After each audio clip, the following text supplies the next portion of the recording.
Hello students, तो चलते हैं। आज हम लोग मैट्रिक्स का लेक्चर नंबर 4 करने जा रहे हैं, जिसमें आपको क्वेश्चन 13.2 कौन सा एक्सरसाइज है? सेकंड है ना। सेकंड एक्सरसाइज 3.2 हम लोग करने जा रहे हैं। और उसका हम लोग कल किए थे क्वेश्चन कितना। क्वेश्चन हम लोग कर दिए थे 17 तक। 18 क्वेश्चन आज डाउट है, 18 क्वेश्चन को किया जाएगा। तो चलिए, 18 क्वेश्चन है हमारे पास। a equal to 0 minus 10 alpha by 2 10 alpha by 2 0 and i is identity matrix of order 2। तो शो करना है i plus a equal to i minus a into cos alpha minus sine alpha cos alpha. तो i plus a, i का मतलब यहाँ पे दिया है हमारे पास, i एक आइडेंटिटी मैट्रिक्स है 0 ऑर्डर 2 ऑर्डर का, लिख लेते हैं हम। और इसमें हम i प्लस a करेंगे तो हमारे पास क्या आएगा।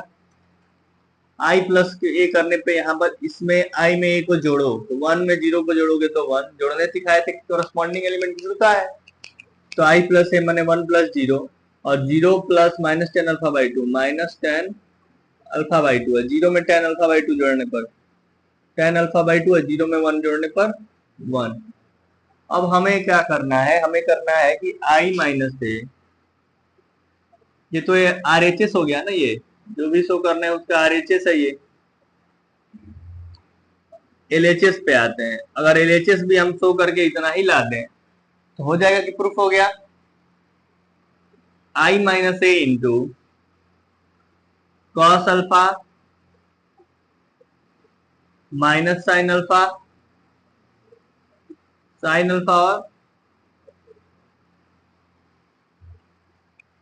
और अब चलो करते हैं इसको। i माइनस ए, आई मने मतलब कि 1 0 0 1, और माइनस ए मतलब जो भी दिया है 0 10 अल्फा बाई 2 10 अल्फा बाई 2 और 0, और इंटू कॉस अल्फा, मतलब ये क्या है इसमें i माइनस ए इंटू क्या दिया है कॉस अल्फा।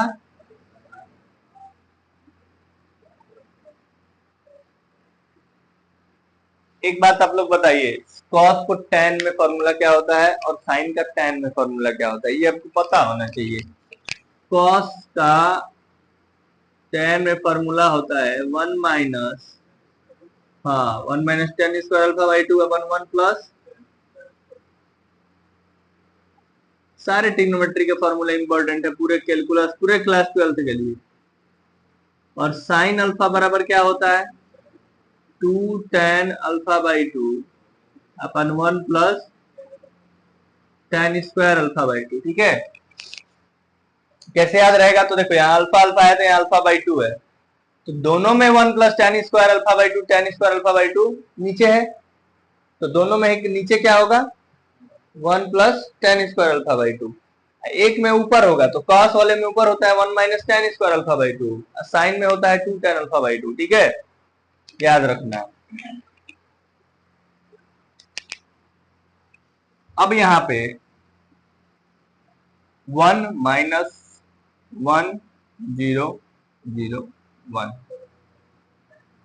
माइनस, आपको क्या करना पड़ेगा कि इससे इसमें मल्टीप्लाई करना पड़ेगा, और उससे पहले इसको किस में करना पड़ेगा 10 में। तो मान लीजिए हम लिख दे रहे हैं इसको 0 minus tan alpha by 2, tan alpha by 2 है 0, और इस cos अल्फा का भी फॉर्मूला आपको क्या लिखवाया है अपन 1 प्लस साइन अल्फा को क्या लिखवाया है माइनस लगा दीजिए, साइन अल्फा का होता है 2 tan अल्फा बाई 2 अपन,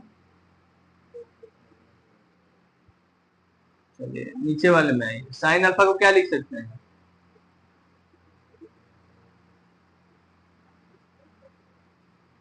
और cos अल्फा को दिख रहा है ना, जरा देखो तो अच्छे से दिख रहा है ना।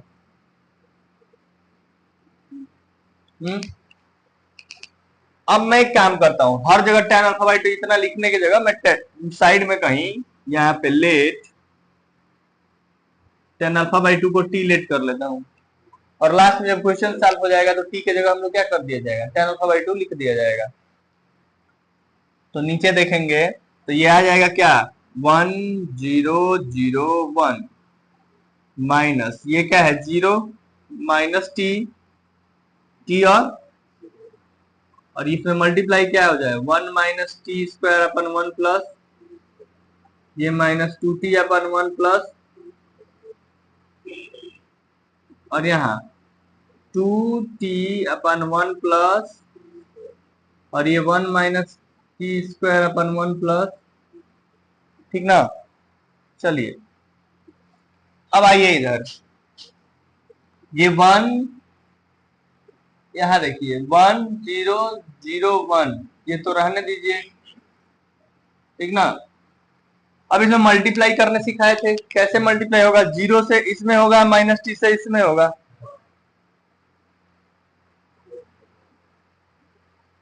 एक मिनट एक बात बताओ, एक और हम लोग काम गलती कर रहे हैं यहाँ के बाद से, ये ऐसे दिया है क्या, यहाँ ये ऐसे दिया होगा, ऐसे दिया है ना, तो आप पहले यहाँ इसको घटा लीजिए, ठीक है, तब मल्टीप्लाई करने में अच्छा रहेगा।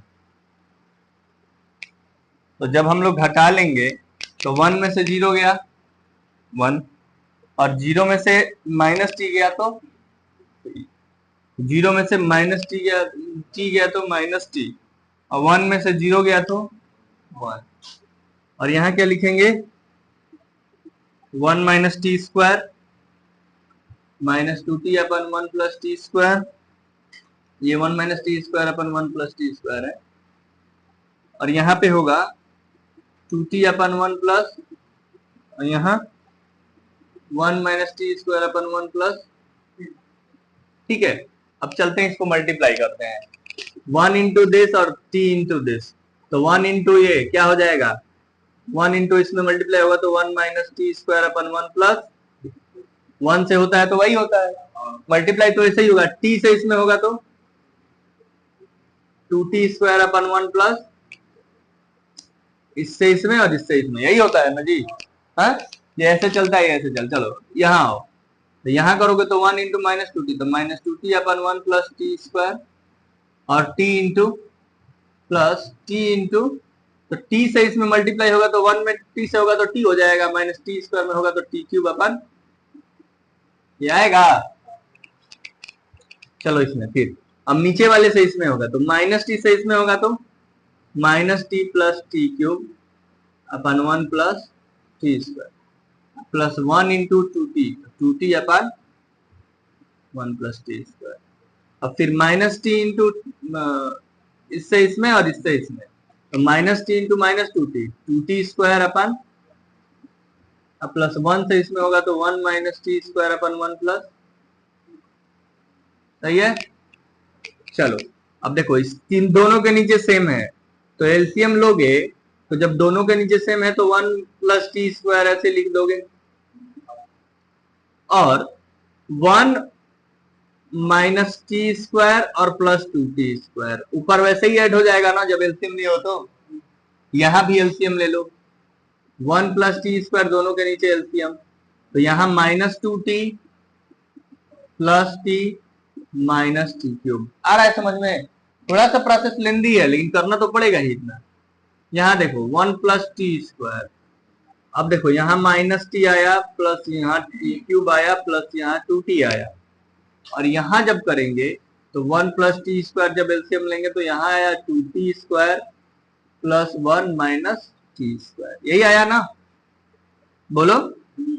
अब इसको कैसे करेंगे, तो 1 minus T square plus 2t square, तो 2t स्क्वायर में से एक टी स्क्वायर गया, टी स्क्वायर आया ना, अरे 2t square minus T square एक टी स्क्वायर, तो 1 प्लस अपन नीचे भी 1 प्लस, अब देखो यहाँ माइनस टी अब माइनस 2t या plus T, minus T cube अपन 1 प्लस, अब यहाँ देखो माइनस टी या प्लस 2t, क्योंकि टी क्यूब तो टी क्यूब ही रहेगा,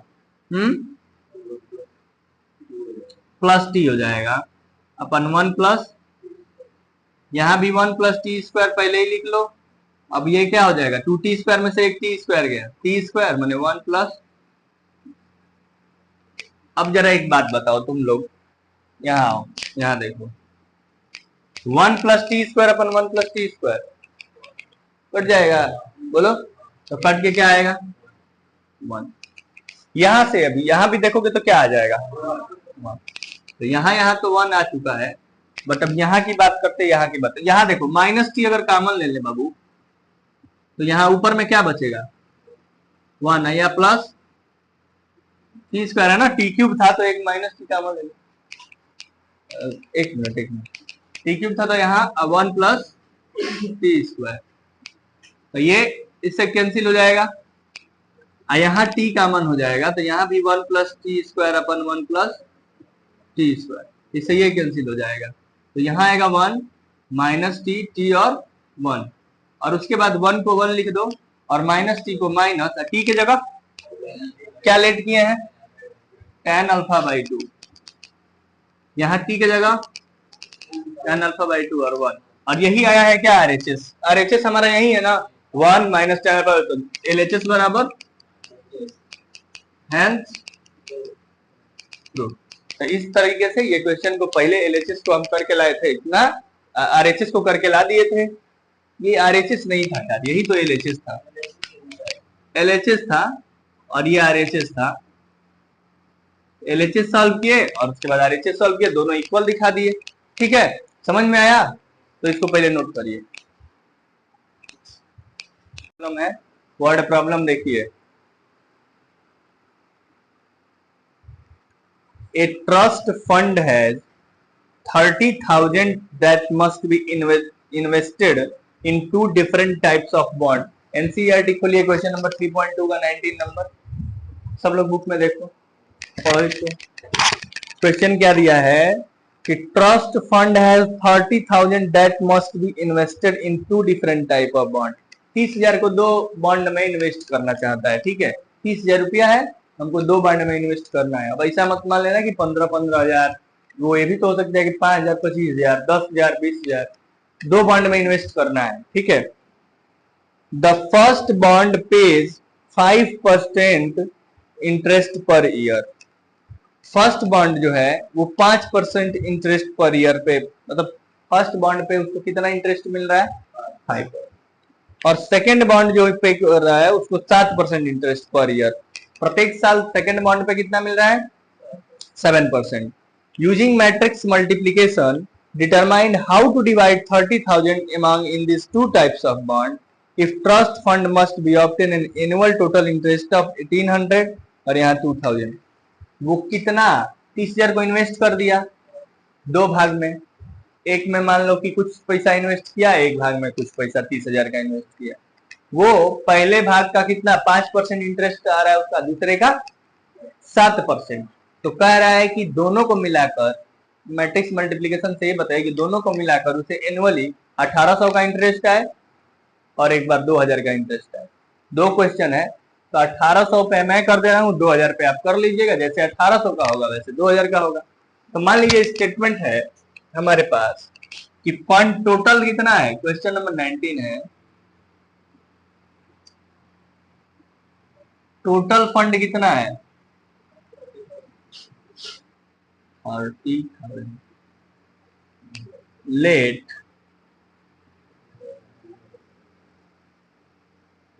फर्स्ट बॉन्ड,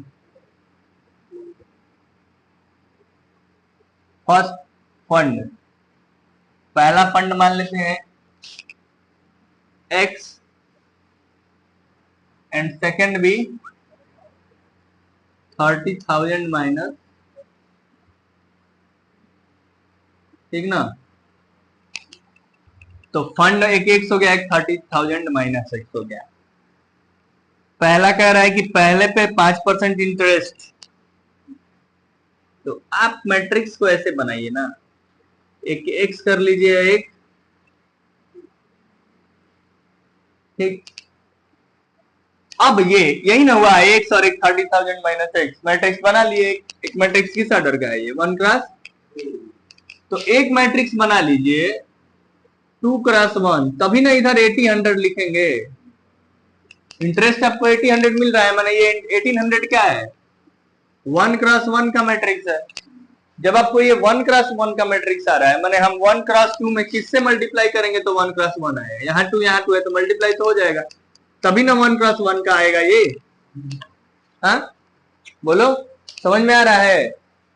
अब पहला पे 5%, तो 5% इंटरेस्ट का मतलब होता है 5/100, और दूसरा पे 7%, माने 7/100। सही है, करिए multiply, x into 5/100, 5x/100 plus 30,000 minus x into 7/100।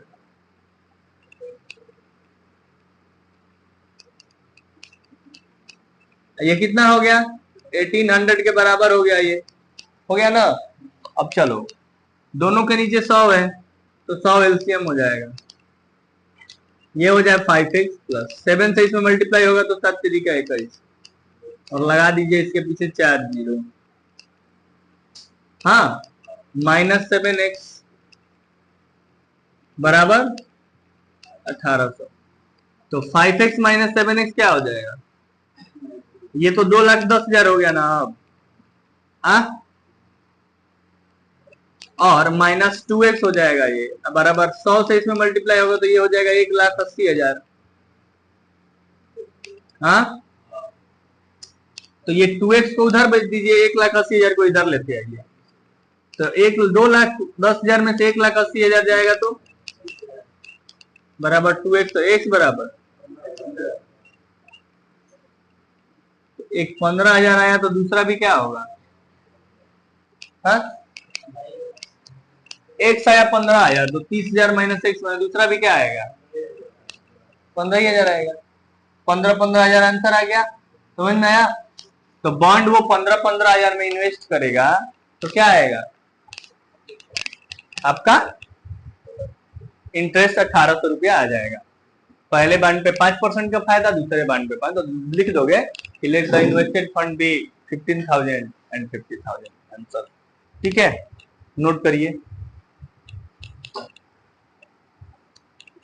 देखिए यहाँ पे इसमें 1800 था, आप सेकंड पार्ट इस क्वेश्चन का 2000 दिया है, आप 2000 रख लेना, ठीक ना? रख लोगे तो 2000 रखोगे तो आंसर अलग आएगा x की वैल्यू।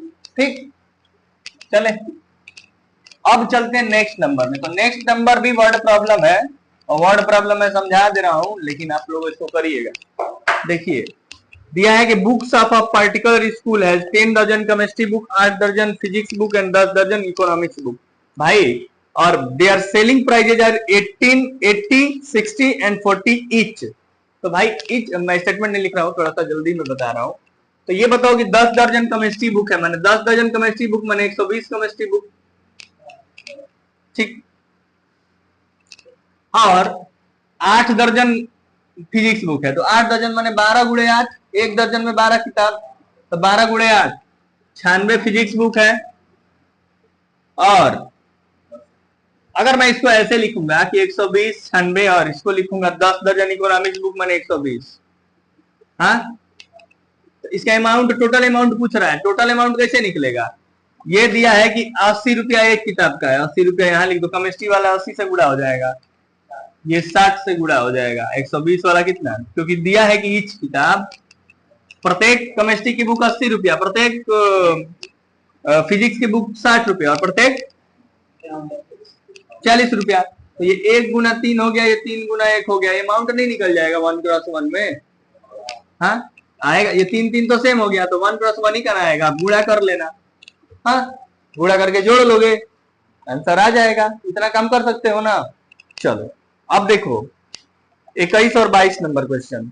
ये दिया है कि एक एक्स मैट्रिक्स है जिसका ऑर्डर क्या है, ये क्यों कौन सा था, 20 नंबर था, ये 20 नंबर है। स्टेटमेंट लिख दीजिएगा थोड़ा सा कि, ठीक ना, स्टेटमेंट अच्छे से लिख लेना कि 10 dozen chemistry book, 1 dozen equal to 12 book, then 10 dozen equal to, ऐसे कुछ लिख लेके अच्छे से करना, ठीक है? मैं कल चेक करूंगा होमवर्क, आज का होमवर्क यही है बस। अब देखो एक्स का ऑर्डर क्या है भाई, 2 क्रॉस n, y का ऑर्डर क्या है 3 क्रॉस k, z का ऑर्डर क्या है, z का ऑर्डर है 2 cross p, X Y Z. W का ऑर्डर क्या है? डब्लू का ऑर्डर है n क्रॉस 3। और ये क्वेश्चन आया हुआ क्वेश्चन है बाबू, ठीक है। और p का क्वेश्चन क्या है? p का ऑर्डर क्या है? p क्रॉस k, ठीक ना? सुन रहे हो? सबका ऑर्डर दिया है, बुक में ये लिखा हुआ है। इसमें 21 नंबर और 22 नंबर दो सवाल दिया है एमसीक्यूज वाला। तो 21 नंबर दिया, ऐसा सवाल जरूर आता है ना। 21 नंबर है the restriction for N K P so that P Y plus W Y, P Y plus will be. अगर पी वाई या डब्ल्यू वाई को जोड़ दें, पी वाई निकाल के डब्ल्यू वाई, तो क्या रेस्ट्रिक्शन होगा एन और पी और के में? माने एन बराबर क्या होगा, पी बराबर क्या होगा, ऐसे क्या होगा? तो देखो इसमें पी वाई कब पॉसिबल है बताओ? पी का पी क्या है मैट्रिक्स बोलो? पी इंटू के। और वाई का ऑर्डर क्या है? तो ये बताओ यहाँ पी वाई में के बराबर 3 होना चाहिए कि नहीं? तभी ना, बोलो। पी वाई कब पॉसिबल होगा? जब के बराबर, समझ में आ रहा है ना? देख रहे हो सवाल? अब पी वाई जब मल्टीप्लाई हो गया तो इसका ऑर्डर क्या आया? जो बचा वही, मैंने P cross plus W. W कहाँ है? डब्ल्यू का ऑर्डर है, और वाई का ऑर्डर है 3 इंटू के। तो यहां पे तो 3 3 सेम है। तो डब्ल्यू वाई का क्या ऑर्डर होगा? एन इंटू के। अब ये बताओ भाई कि हमारे पास के इक्वल टू पता है कि 3 आ गया है, और यहां पर के अब एन बराबर होना चाहिए ना। तो के बराबर एन होना चाहिए कि नहीं? मैंने अगर के बराबर 3 तो एन बराबर भी 3। अब ऑप्शन में क्या पूछ रहा है? पूछ रहा है कि विल बी डिफाइंड फॉर। तो पहला ऑप्शन दे रहा है के बराबर 3 एंड पी बराबर एन। नहीं, पी बराबर एन। एक मिनट भाई, एक मिनट। यहाँ पे हमको क्या करना है? ऐड। ऐड करना है, तो जो इसका ऑर्डर वही ऐड कब होता है? दो चीज ऐड कब होता है? ये मिटाइए पहले, के बराबर 3 आया था ना। ऐड कब होता है? जब ऑर्डर सेम हो। तो इधर है के, तो यहाँ भी है के, लेकिन ये पी क्रॉस के है, ये एन क्रॉस की है, इसका मतलब पी बराबर एन होना चाहिए ना। ऐड कब होता है? जब ऑर्डर सेम हो। तो पी बराबर एन, के बराबर 3, पहला ही ऑप्शन होगा। दूसरा ऑप्शन के इज आर्बिट्रेरी, के कुछ भी नहीं, के कुछ भी नहीं हो सकता। पी इज आर्बिट्रेरी, पी कुछ भी नहीं हो सकता। के बराबर 2 पी बराबर 3, ये भी नहीं हो सकता, ठीक है। अब कह रहा है कि इस एन, समझ में आया ना ये ऑप्शन ए क्यों होगा? हाँ, आया ना समझ में? तो इतना करना पड़ेगा। अब क्वेश्चन नंबर 22 कर रहा हूं। एन बराबर पी, अगर एन बराबर पी है, then order of matrix 7x minus 5z। 7x, x का ऑर्डर क्या है भाई? 7 से मल्टीप्लाई करने पे ऑर्डर थोड़ी ना चेंज होता है। तो सारे, तो x का ऑर्डर क्या है? 2 cross n, 2 cross n। 5z का ऑर्डर क्या हो जाएगा? 2 क्रॉस t। तो घटेगा कब? फिर तभी ना जब ऑर्डर सेम हो, माने n बराबर p हो तभी ना घटेगा। तो घट के, और क्या आएगा? घट के कितने ऑर्डर का आएगा? तो घट के 2 क्रॉस n आएगा, चाहे 2 क्रॉस p आएगा, कोई भी आएगा, दोनों सही है। अगर p बराबर n दिया है, अगर p बराबर n दिया है ना, p बराबर n, p बराबर n, या फिर n बराबर p लिखा है ना, तो n बराबर p हो तो इसका ऑर्डर क्या आएगा? तो 2 क्रॉस n ही आएगा, या फिर 2 क्रॉस p आएगा। आंसर देखो, 2 क्रॉस n दे रहा है कि 2 क्रॉस p दे रहा है? p क्रॉस 2 दे रहा है, 2 क्रॉस p नहीं दे रहा है, 2 क्रॉस n दे रहा है। तो आंसर क्या हो जाएगा? B number option, 2 cross n। क्यों? क्योंकि घटेगा एक दूसरे में से, तो किसी एक ऑर्डर का, दोनों का ऑर्डर सेम है तभी ना घटेगा। तो या तो इसका ऑर्डर आंसर लिखो, या तो इसका ऑर्डर आंसर लिखो। दो मैट्रिक्स को घटा रहे एक दूसरे में से, कब घटेगा? ऑर्डर सेम होगा। तो ऑर्डर सेम होगा तो ये लिखो ऑर्डर, चाहे ये लिखो, दोनों तो एक ही बात है। समझ में आया? क्लियर है? तो चलिए स्टूडेंट्स, इसी के साथ हम लोग 3.2 खत्म कर चुके हैं। और कल का क्लास इंपॉर्टेंट होगा, क्योंकि उसमें पढ़ेंगे ट्रांसपोज, ट्रांसपोज की प्रॉपर्टी, सिमेट्रिक, स्क्यू सिमेट्रिक, और आपको लगता होगा एनसीईआरटी को देख के कि बहुत ही आसान है, लेकिन कल मैं क्वेश्चन इससे अच्छे अच्छे करवाने वाला हूँ। कल पीवाईक्यू करवाने वाला हूँ ट्रांसपोज पे और सिमेट्रिक पे। तो कल का क्लास मत छोड़िएगा, बने रहिए हमारे साथ। Thanks for watching.